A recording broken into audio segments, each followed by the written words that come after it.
सिया से हाय. हाय.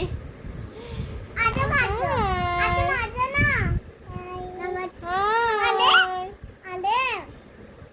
नमस्कार तुम्हा सगळ्यांना.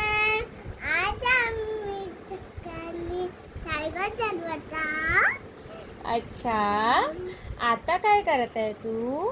आता मी रूममध्ये बसली आहे. अच्छा, रूम मध्ये बसली आहे. मग ब्लॉगिंग कशी स्टार्ट करायची? ओके. नमस्कार. नमस्कार तुम्हा सगळ्यांना नमस्कार. अच्छा, असं बोलावं लागते का? हा. अच्छा. आणि इथे सिया काय करून राहिली रे बाळा? सिया पॅन्ट घालायचा प्रयत्न करत आहे. हो. अच्छा अच्छा अच्छा.